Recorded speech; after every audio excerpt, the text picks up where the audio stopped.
तो मुझे ये बताएं कि हमारा जो मुआशरा है वो तबाही के दहाने पे पहुंचा दिया ये यूट्यूबर्स ने और टिकटॉकर्स ने। इनके खिलाफ कार्रवाई मैंने करनी है, आपने करनी है, गवर्नमेंट ने करनी है। और साइबर लॉ इनके ऊपर कैसे लगेगा? अगर मैं चाहूं, मैं देखूं कि यार मेरा बच्चा तो ये वल्गैरिटी सीख रहा है, उसने मोबाइल पकड़ा है, वहां पे वो लड़की बम्प बैली अपनी लेके आई हुई है, तो हम इस्लामिक रिपब्लिक ऑफ पाकिस्तान में रह रहे हैं। इन यूट्यूबर्स के खिलाफ जो है साइबर ये लॉ जो है हमारा, ये कैसे डील करता है? और मैं ये समझता हूं कि इनके खिलाफ गवर्नमेंट को कोई हदूदों को यूद मुकर्रर करनी चाहिए कि आप ये वाली चीज फेसबुक पे नहीं लगा सकते। इनको कैसे कंट्रोल किया जाए? ये तो देखें, आप फिर ना 17 साल पढ़ाई जैन छोड़ दो, क्यों बच्चे को दाखिल करा रहे हो यूनिवर्सिटी के अंदर? यूट्यूब यूनिवर्सिटी बनाओ, यूट्यूब के ऊपर आपने वीडियो कैसे बनानी है, कंटेंट कैसे डालना है, 2 वीडियो डालनी है, आपको पैसे कमाने हैं ना आपने। अब वो जितने भी यूट्यूबर्स हैं वो तो कोई आपके बच्चों को ग्रूम नहीं कर रहे, कोई एजुकेशन नहीं प्रोवाइड कर रहे, कि वो ये नहीं बता रहे कि आप अगर ऐसे करें तो आपका मैट्रिक का एग्जाम जो है वो आपके लिए आसान हो जाएगा। इतनी वो तो सुबह उठे, बंदा बुरश कर रहा, वो दिखा रहा है और उसको पैसे आ रहे हैं। फिर छोड़े, ऑक्सफोर्ड क्या करने जाए, कमाने तो पैसे ही है ना। और रह गई बात आखिरी कि इखलाकियात, एथिक्स, तहजीब। मुझे कोई यूट्यूबर ये दिखा दे कि लो जी मैं ये यूट्यूबर बनाऊं और मैंने अपनी यूथ को प्रॉपर एजुकेट किया है लिमिट्स के अंदर, सर प्लीज। अच्छा, इसमें फवाद साहब देखिए 2-3 इंपॉर्टेंट चीजें हैं। एक तो चीज ये है कि जो आपने बात की ना कंटेंट रेगुलेशन की। हाँ जी। अच्छा, इसमें ना रूल्स आए थे 2019 और 2020 में ना, सिटीजन प्रोटेक्शन रूल्स। अच्छा जी। पहले एक बात को पहले समझिएगा, ये बड़ी इंपॉर्टेंट बात मैं बताने लगा। जो जितनी पॉपुलर एप्लीकेशंस है ना जहां पे आप कंटेंट देखते हैं, ये सारी की सारी फॉरेन एप्लीकेशंस हैं। ठीक है। इनको रेगुलेट करने के लिए ना 2019 और 2020 में ना सिटीजन प्रोटेक्शन रूल्स आए थे। ठीक है। गालबन अगर मुझे साल की गलती नहीं लग रही तो 2019 या 2020 है। ठीक है। तो उसमें ये कहा गया था, तमाम एप्लीकेशंस को ये कहा गया था कि आप पाकिस्तान में अपने दफातर ओपन करें।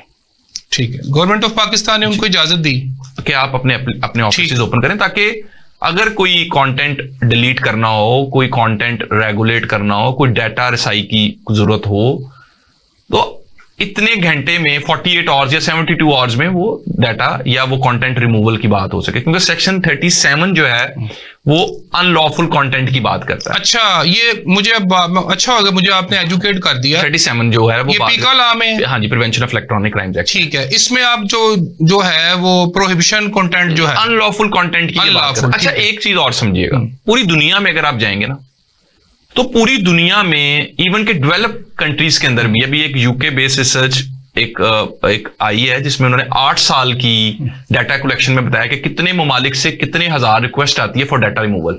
अच्छा। I think we are on number 8 I think उस रिसर्च के तहत। उससे ऊपर भी अगर आप जाएंगे ना तो आपको बहुत सारे डेवलप नेशंस नजर आएंगे। ठीक है। अच्छा, पहले आपने ये समझना है कि ये जो रेगुलेशन ऑफ कंटेंट की बात है ना, इसके लिए आपके पास लॉज का होना बड़ा जरूरी है।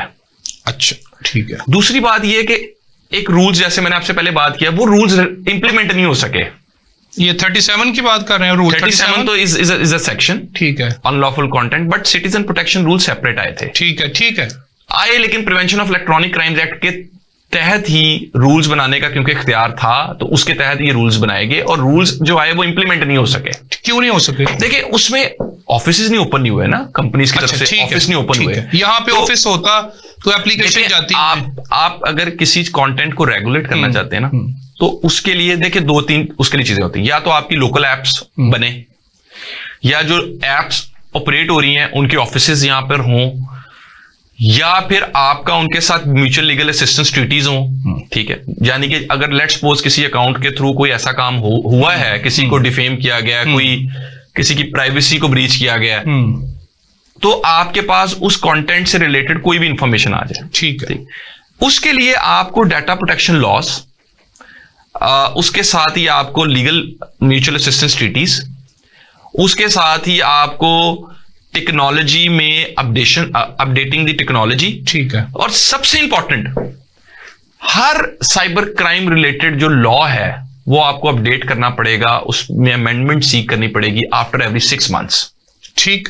अगर मैं आज आपसे केसेस की बात करूं ना फवाद साहब, जो मैंने आज से 6 साल पहले किए थे, देखे थे अदालतों में, उन केसेस में और आज के केसेस में बड़ा फर्क आ गया है। उस वक्त जो लोग टेक्नोलॉजी देखें, एक टेक्नोलॉजी में तेजी आ गई। देखिए मैं आपको ना टेक्नोलॉजी बेस्ड लॉ और आम लॉ, एक तरफ लॉ एक तरफ टेक्नोलॉजी है, इन दोनों की स्पीड को आप मैच नहीं कर सकते। ठीक हो गया। ठीक है, आपको वक्त के साथ साथ टेक्नोलॉजी को देखते हुए उस लॉ के अंदर अमेंडमेंट करनी है, तो लॉज आपको बेहतर करने पड़ेंगे। ठीक, इसके लिए यस, लॉज आपको बेहतर करने पड़ेंगे। अच्छा, फिर मैं मिसाल के तौर पे नहीं जैन, मुझे एक बात थोड़ी सी और क्लियर कर दें कि इस वक्त अगर मैं जी किसी केस में पिटिशनर बनना चाहता हूं कि यार ये पाकिस्तानी एक्ट्रेस है, ये वल्गैरिटी फैला रही है, जी। सर आम बच्चे देख रहे हैं और वो प्रमोट हो रही है, व्यूअर्स मिल रहे हैं 2 लाख 5 मिलियन 8 मिलियन, उधर से वो बटन आ रहे हैं यूट्यूब के, फलाना बटन टमकाना बटन, अब इतने लाख मिलेगा, और वो खुशी से आगे बता रहे हैं कि मेरी आमदनी जो है महीने की इतनी है कि मैं फॉर्च्यूनर ले सकता हूँ। भाई वो कौन सा कंटेंट तुमने बेचा है जिसके लिए तुम ले रहे हो फॉर्च्यूनर? मैं सिर्फ एक बात आपसे मुझे क्लियर कर दें, इन लोगों के खिलाफ कार्रवाई करने के लिए साइबर लॉ के अंदर इस वक्त जो हमारा लॉ प्रिवेल कर रहा है, पीका 2016, उसमें कोई शिक मौजूद है कि मैं सुबह उठ के जाऊं और मैं जाके पीटीए को या किसी भी डिपार्टमेंट को मैं एप्लीकेशन दूं कि खुदा के वास्ते हम इस्लामिक रिपब्लिक ऑफ पाकिस्तान में रहते हैं, ये वल्गैरिटी जो फैला रहे हैं इनको जो है इनको रोका जाए, और ये कंटेंट जो है ये पहले जिस तरह मीडिया फायरवॉल लगाई गवर्नमेंट ने, बहुत अच्छा किया, फायरवॉल लगी है, तो इसके लिए मुझे आप दोबारा मैं आप चाहूंगा कि आप क्लैरिटी दें। क्लैरिटी दी है आपको, ठीक है, अगर आप थोड़ी अंडरस्टैंडिंग करें, सेक्शन 37 का मैंने हवाला दिया, मतलब ये सेक्शन 37 डील करता है, मैंने आपको हवाला उसका दिया है सेक्शन 37 का, अगर आप उसको आपने बतौर वकील भी पढ़ना है। ठीक है, वो कहता गया है, ठीक है, और उसको आपने उसकी अंडरस्टैंडिंग को डेवलप करने की कोशिश करनी है। आप और मैं पिटिशनर बन जाएंगे दोनों सर। देखें हाई कोर्ट में, देखें नहीं, मेरी गुजारिश है, मैं पिटिशनर की तरफ अपनी अगर बात करूं ना, देखें कोई चीज मैं समझता हूं उस लॉ की आपने अंडरस्टैंडिंग को डेवलप करना है। ठीक है, उस लॉ में जब तक आप ये बात नहीं समझेंगे कि what is the definition of complainant, अब जो क्रिमिनल अमेंडमेंट एक्ट आया 2023 का, उसमें आपको कंप्लेनेंट की डेफिनेशन मिलेगी।